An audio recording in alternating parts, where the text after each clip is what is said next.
The next part of the presentation of the competition today is the presentation competition. This is where one team from each university will make a presentation of no more than 5 minutes about their device. This will be followed by 2 minutes of questions, which will be raised by Helen and myself. The order in which the presentations will be made has been determined at random, and Demetrius will organise that. Rachel Pearson is the timekeeper, but I understand, I was going to say, can you stand up and make yourself known? Thank you. But I understand there's also a light system where when the red light comes on, the 5 minutes will be finished. So, without any further ado, and because of the time scale, can we start with team number 1? Thank you.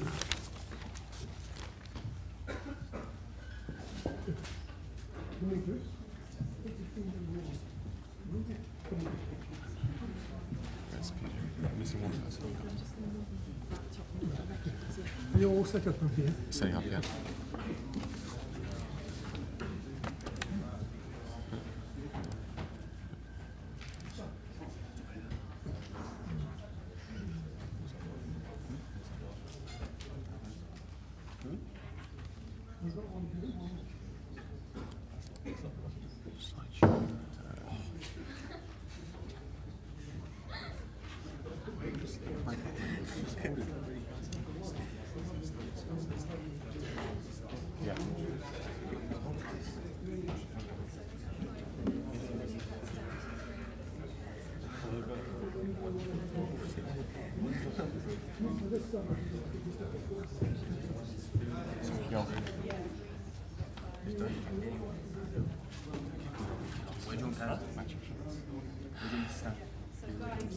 When you've got 2 minutes left, it will go to amber, and when you've got 1 minute left, it will go to red.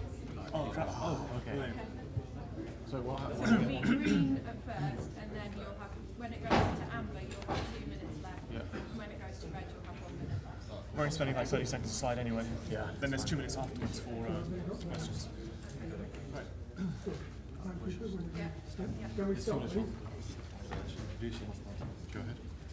Hi guys, we're from Brunel University. As you can see, we're Team B4. And this presentation, we're going to show you how we came up with ideas and stuff. Over to you, Peter.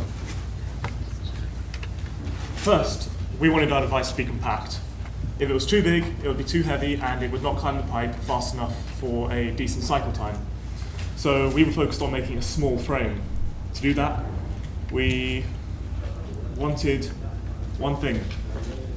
For it to be as small as possible, we needed to make some sacrifices and put the wheel inside the gearbox and the gearbox inside the frame.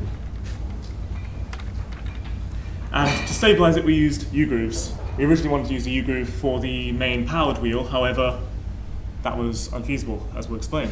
So with the 2 U-grooves at separate locations, it reduces the shaking and it's tight on the pipe, so we get the maximum grip. We designed a new wheel for this because the first one failed. The wheel allows us to sort of replicate how a U-groove would grip onto the wheel, but only grips on at 2 points towards the edges of the pipe. This allows us to keep the outer radius and also give us a large enough radius and for the wheel size that we're limited on. Now, the original design we had before we even started construction was this CAD image. Now, the new one, well, our finished product actually surprisingly resembles it compared to other people we had.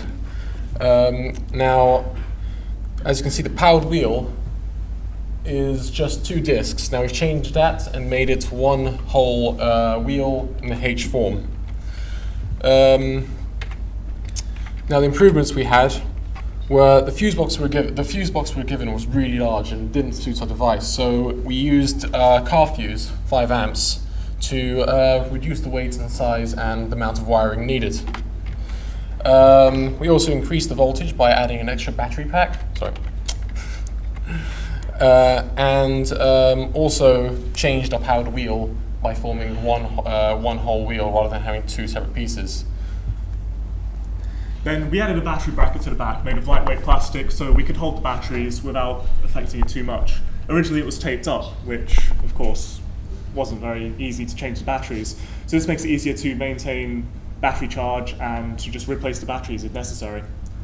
Then the switch system, it uses two switches, one to toggle it on and off, and the other for when it hits the top, it will turn it into reverse, allowing it to fall, which makes it a lot faster for the cycle time. The circuitry itself was designed by Roy, and over the course of the design, we minimized it, so it eventually came down to only a few centimeters of wire.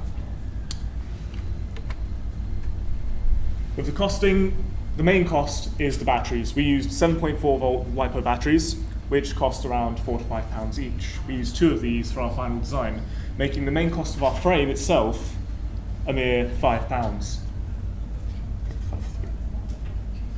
Yeah, yes.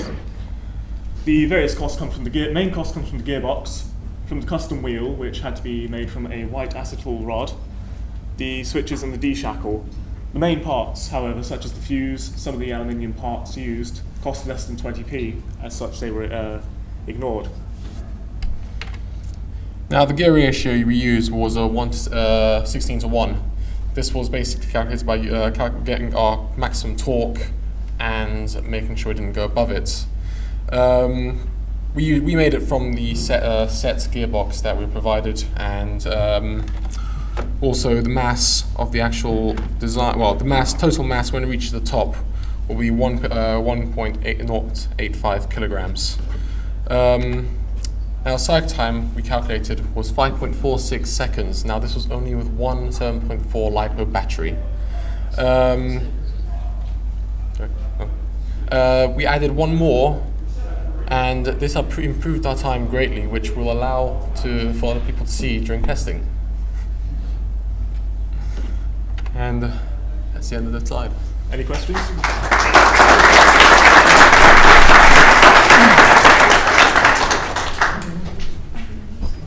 How did you determine the optimal speed? That's actually quite interesting. We did have an Excel PowerPoint where we plugged in the equations, and we messed with the various variables, which allows us to get an optimum wheel size for an optimum speed, according to the angular velocity versus power, and which then allowed us, using the graph, to find at which point would be the most optimum wheel size for the speed we wanted.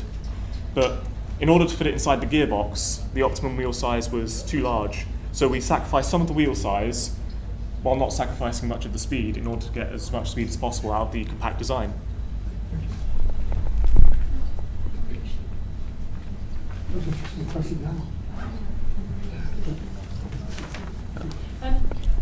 What was the? Have you made any significant changes since since you first tested it out? Were there anything that came out of your initial testing that perhaps was a surprise and that you had to make changes, and what were they? I'll be honest, our initial test did not leave the ground. The wheel slipped on the axle. That's why we designed a new wheel which grips to the axle a lot more firmly so that it can actually, so we don't repeat our same mistakes. Yeah. With the second testing, we noticed the gear was slipping, so we used the same method to fix the wheel for the gear, so each one will no longer slip and it can maintain operation without slipping at all. Thank you. Thank you very much. Thank you.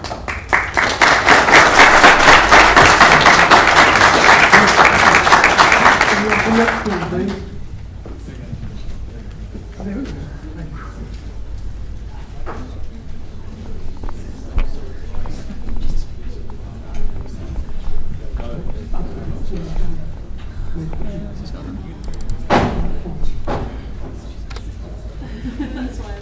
Just to let you know, it will be on green. There's a traffic light system here. It'll be Okay. on green. It will go to amber when you've got 2 minutes, and it will go to red when you've got 1 minute left. Okay. Okay. Should we start? Yeah. Good. Okay, so we just give you a little talk about our device and what we've got going on. To start with, just a reminder of the challenge to build a self-contained device capable of climbing 2.5 meters up a 15mm copper pipe, carrying a chain which has a weight of 0.3 kilograms per meter. So as you know, the specification for the device, it had to fit within a radius of 200 millimetres, and the device had to cost less than £20. That was excluding the motor. All the equipment had to be produced from preferred suppliers, and the chain had to remain attached to the device the whole way through the run. When we were looking at the project, we split it down into 3 phases. So we had our planning phase, design and build, and then testing and development. For the planning phase, we kind of did a few calculations, got the initial ideas drawn up. We chose a gear ratio of 27:1, which we used a little bit of maths for. We had a few different concepts, which we then took to testing and development. The first one on the left was just the very initial. We came into the lab, we had some procurement issues with the materials. We kind of muddled it together just to see something and how it worked. We had some problems with twisting, so we then developed that into a more stable structure on the right. We then had to look at the gearing a bit more, because initially it was a trial and error sort of work, but we were playing with switches, and then we eventually geared up to get to our final design, which you see here. So the way that it works is the device is controlled by a DC motor. The gearing system is designed so that it will allow for maximum speed while maintaining grip on the pipe. And the chain is attached to the back part of the design, which acts as a counterbalance for the device.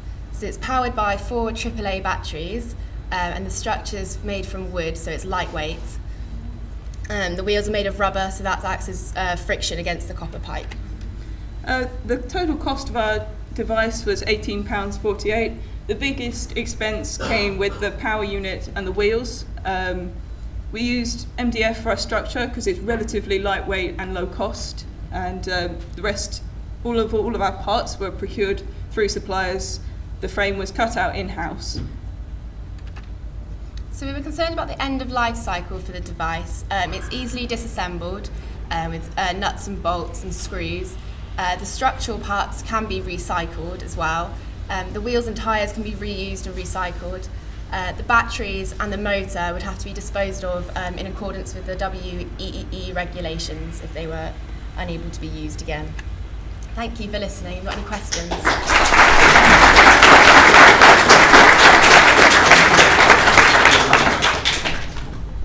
Do you believe that your device would operate better if you changed the ratio whilst it was ascending the tube? As the tube, I'm trying to... So that as it is ascending the tube, the speed is reducing and the torque is increasing? It was a little bit beyond our scope in terms of design of what we could actually achieve with that. We developed through we started with a 16:1 ratio and then gradually built it up.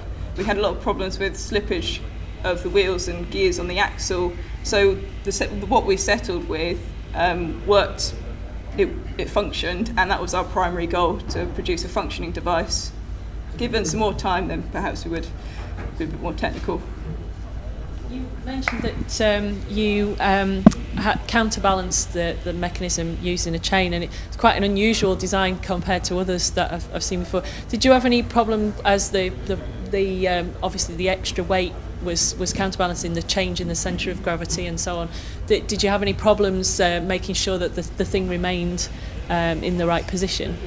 We actually added on a guide made of just a little bent copper rod to make sure that it didn't wobble on the pipe. It's not on that picture, but in the device itself you'll be able to see it. So yeah, we did a little bit, but we solved it. Thank you.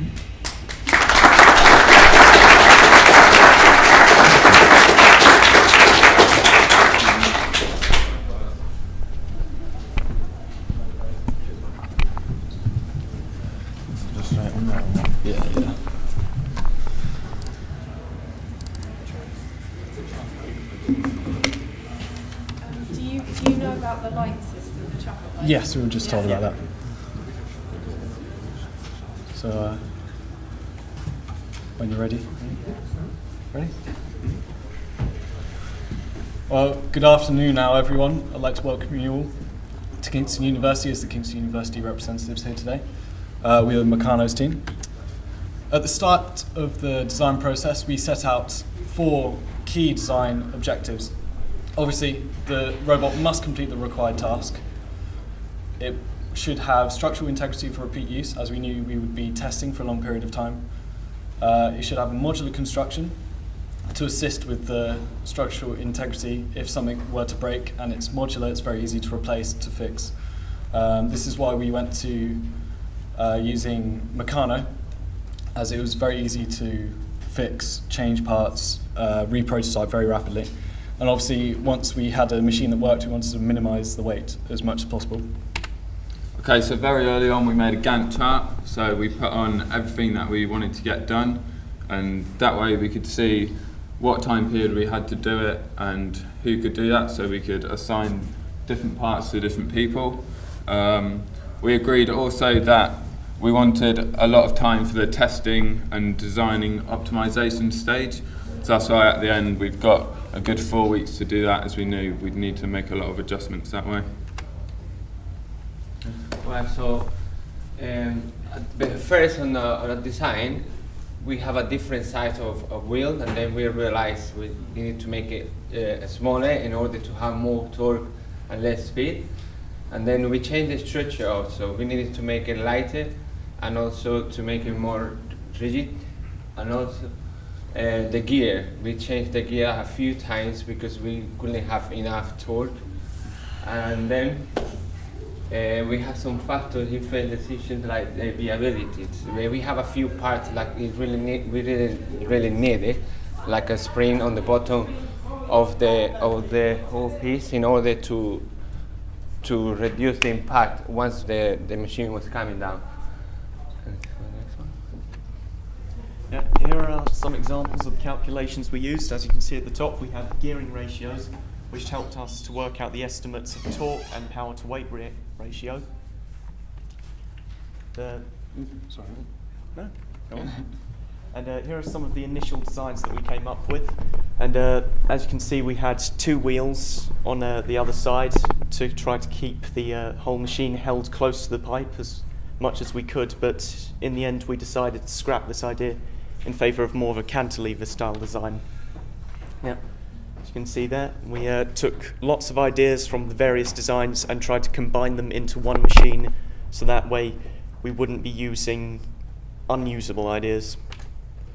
Okay, so this is the second prototype render. As you can see, instead of having 2 support arms, there's just one. This means when we have the motor and the chain is attached at the back, it gives us a cantilever kind of design, so then you get the moment acting on the flywheel, which is braced into the pipe, and that gives us traction onto the pipe. Well, this is our first prototype. We built it in order to identify the weaknesses, because as we all know, in paper, it doesn't tell you what we need to know. And having something tangible helps us to build different models and see what it was best. The second prototype didn't last very long. We switched to a worm gear directly to the driven gear design, where the 60-to-1 ratio. The difference in speed was way too much, and the driven wheel gear even was torn apart. So that prototype really didn't last very long, hence why we don't have a picture. We moved on to a compound gearing approach with 4 step downs of 1-to-4 ratio, giving us a 1-to-64. This greatly improved torque and reduced angular velocity. Okay, so this is our final prototype. It incorporates a lot of the positive points that we got from our other ones, and also taking out, obviously, the stuff that didn't work so well. At the top, we've got a DP-DT switch to reverse the current, so that's just triggered when it hits the top of the plate. As you can see, we've got the battery mounted towards the back. As we had the gearing on the left side, we decided then to put the battery on the right to try and stabilise it a bit more, and then the chain is just hung in the middle at the back. So this is basically all the spaces we have in our prototype.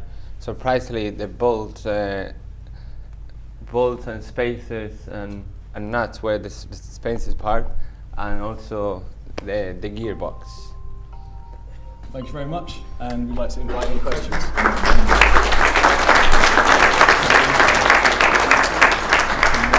a counterlever Yes. to enable you to get the pressure on the drive wheel. Yes. Did you calculate the optimum pressure that you required to eliminate slip and to give you the best drive? With the initial design, we did.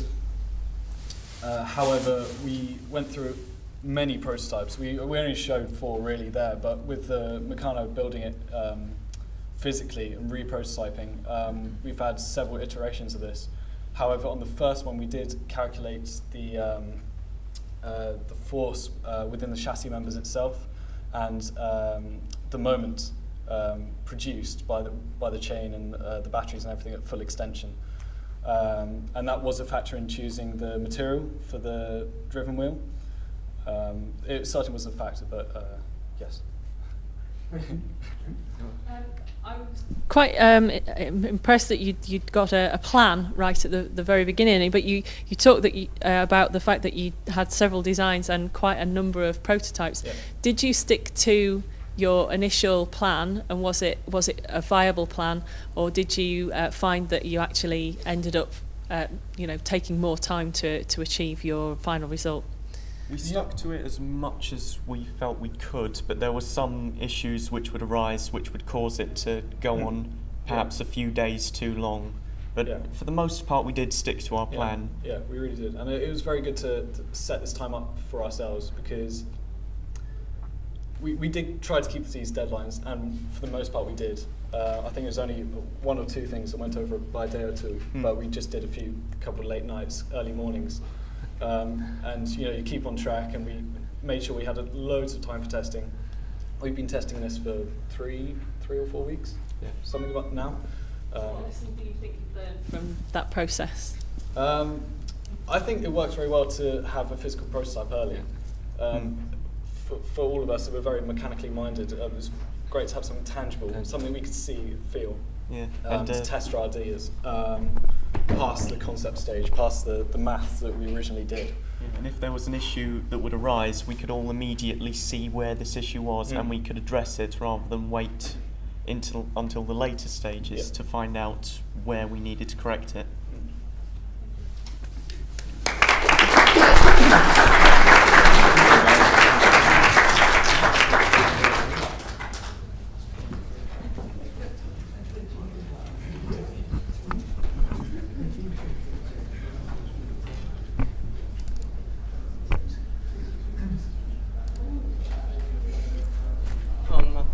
Hello everyone, I'm from Middlesex University, and we're here to have a try at the challenge presented by the IMECHE to climb a pole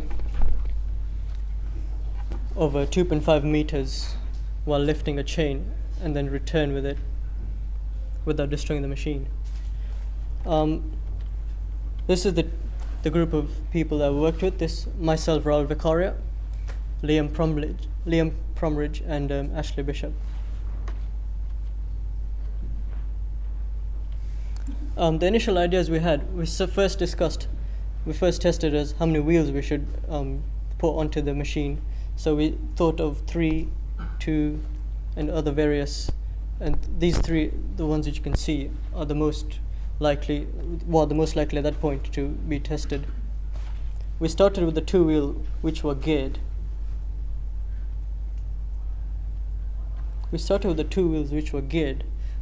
This was a good idea, as there's a 1-to-1 gear ratio between the 2 wheels, so that there's even rotation on each side of the pulley wheel to avoid any slip whatsoever as it goes up the pipe.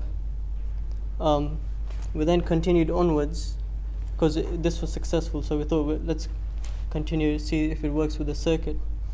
The initial gear ratio was 1 to 64, but this was good for speed, but it didn't have enough torque when we put the chain on, and therefore we had to increase the gear ratio to have more torque. But as a result of that, we could have bigger wheels.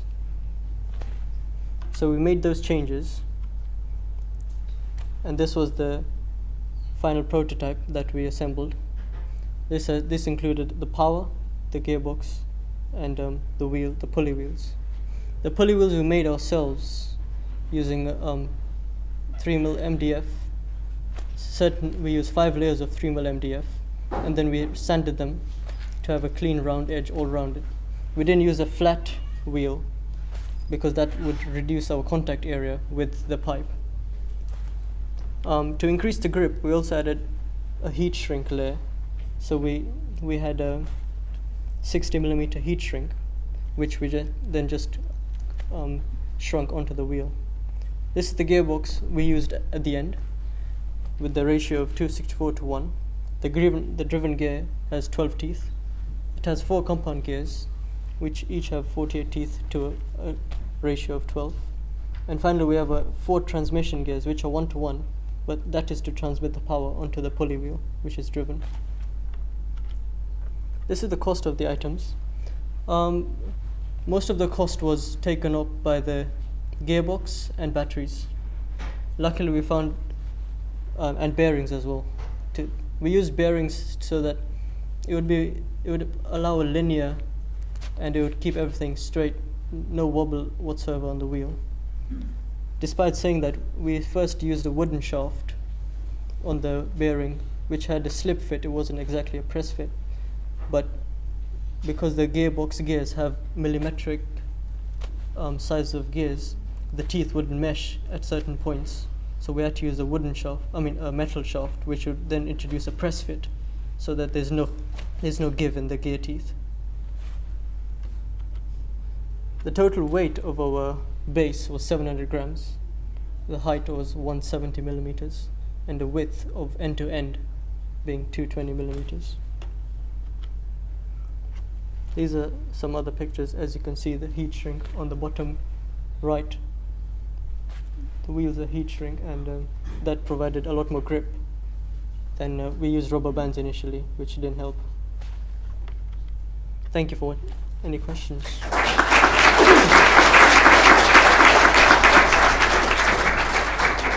Have you considered using springs to help your pressure against the tube?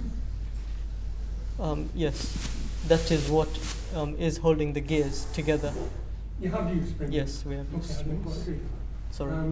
How much trial and error did you actually have in getting it to achieve the objective? Quite a lot. We first started with the gear ratio of 64, as I said. Yeah, you said that. Yeah. Yep, and we did that without the chain. It was a good speed of around 6 seconds, but that didn't help because that didn't actually work because it wouldn't achieve the purpose of lifting a chain up and down. So we had to increase the gear ratio. Having increased the gear ratio, we also had to increase the voltage a bit so that it would not slow down the base and the robot too much climbing up and down. And so we increased the batteries and the gear ratio to introduce more torque. And then because we had more torque, we could have bigger wheels, so there's more distance covered per rotation. Okay, thank you.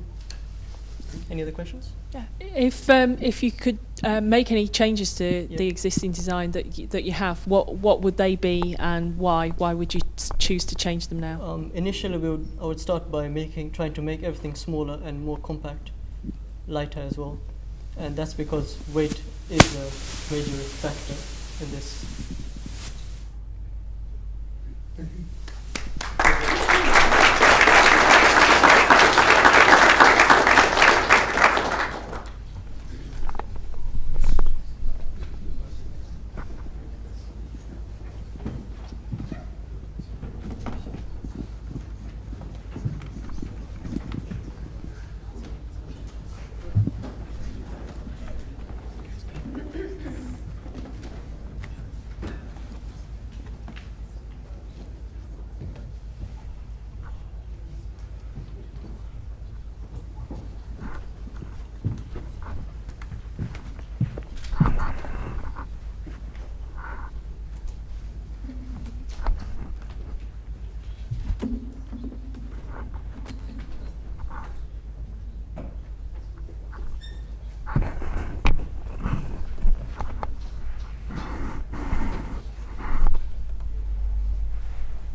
Good morning. We are very glad to be here. We represent UCL, and the name of the team is Mechanic Heart. I would like to introduce the member, Eddie, Anya, Atta, and Adit. My name is George, and I am the team leader. And we are very glad to participate in this type of competition, where we were just presented with a simple brief, the design of an electrically powered device to lift an increasing load up a vertical pipe, which is there. And let's cut the talking and see how we did that.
Here we can see the maths and the simulation analysis underlining in our design and how we moved from version 1 to version 2. And it will be further explained upon request from the judges. Those are the actual results, and I would like Eddie to just say a few words about those. The left side gives the net power on the device for going upward, which is the top lift, and the bottom one. And the upward power will have 11 watts, and for going down, it will have 37 watts. Here is the cost analysis that I have provided the judges with, and it can be dealt upon request so as to save time. Summarizing, that's how the device looks like when it's not on the pipe and when it's on the pipe with the chain. And the most important thing, 2 weeks, nothing was provided by the university, making a device weighing only 3.321 grams, making the whole race in 4.4 seconds, and just under 18 pounds. We are actually within the rules. Thank you very much.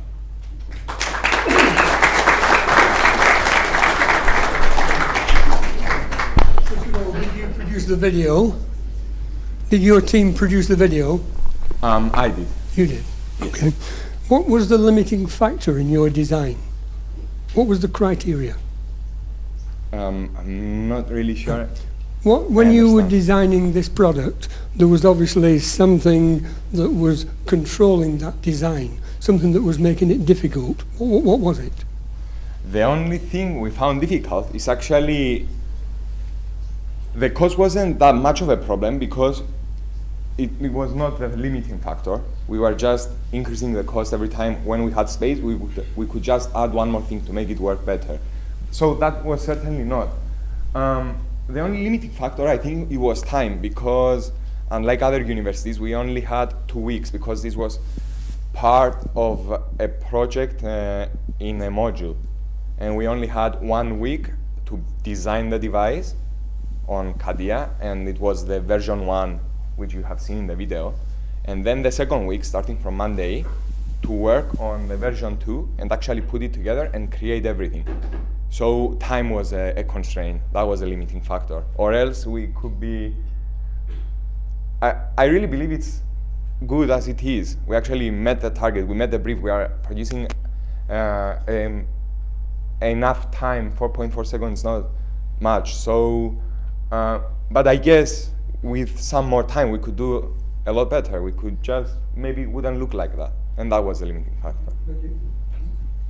With such a short amount of time, how did the team divide up the various aspects of the work, and who was responsible for what, and how did each member of the team find each part of their work? Did they find it hard? Which bits did they find hard or easy? I will first of all say how they were divided, and they can comment upon their tasks. Yeah, I'd quite like to hear from them actually. Yes. Eddie created. I will show you what he created. Eddie created more than 10,000 cells of, they cannot be shown here. Okay, it doesn't matter. More than 10,000 cells in Excel calculations, his own. He was a mathematical brain. He's actually a brain, the brain of the team. Anya, on the other hand, was responsible for putting the whole cost together and producing the cost analysis and parts report, putting every link, having all the receipts. She was responsible for that. Atta and Adit and me had access to the workshop, to the Institute of Making. It's a workshop where we can manufacture stuff, but you need induction to that. And although we all had access, that was a specialized team with me to put together the device and design it. Atta designed it on CADIA in cooperation with me. Adit and Atta put the whole thing together, and I helped them as well. And I was responsible for creating the presentation, the poster, and the video as a team leader, organizing the stuff. And now they can comment upon any difficulties or whatever they encounter. Quite quickly, obviously you don't have time, but yeah, if perhaps you can make a point about what you found difficult. Actually, I was responsible for building the device outside with my colleague Atta, and also I was responsible for choosing the correct voltage, 27 or 36 volts for the device.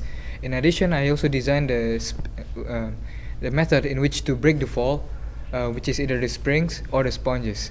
And I could talk a little bit more, but due to time constraint, I would just say that using the spring is much more harmful than using a sponges to break the fall.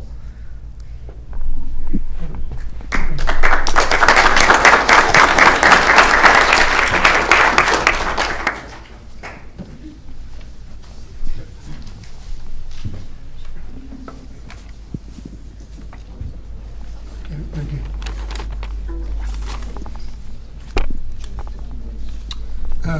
Well, I think that was a very good, those were all very good presentations, and a lot of thought and effort has gone into the design, so I'm really looking forward to seeing the race this afternoon. Lunch will be available shortly, but during the lunch break, a number of things will take place. First of all, one team from each university will display a poster, and this will be judged by Dr. Helen Measd. Secondly, each team will display their device for scrutiny, together with the costing sheets, some of which we have already seen, to confirm that they conform with the specification. Each team should already have had their device signed off for conformity and safety by a member of staff at the university, and this should only be a further confirmation. On completion, the judges will allocate a sticker to show conformity, and this must be attached to the device. I assume Demetrius will have the stickers or something to identify them. And also, the third item that will take place is that each team is to carry out a peer review, which means that each team needs to look at and examine the designs of the devices from the other teams and rate them so that we can establish a winner. This is a very important aspect, and obviously if the teams are looking at the other teams, they can't be with their own team. So will one individual please make sure that they are with their team so that there is some dialogue when the teams are examining the devices. Will all the teams assemble here in this lecture theatre? I think probably we could say around 20 minutes to 2 would be about right. That gives us an hour and a quarter for the lunch break, slightly earlier than we had anticipated. I think that is all I have to say, apart from the food is going to be available in room 125. Can you follow the ambassadors in the yellow shirts to this room? The judges, of course, will collect the marks and get the final winner for the presentation competition. Thank you all. See you after lunch.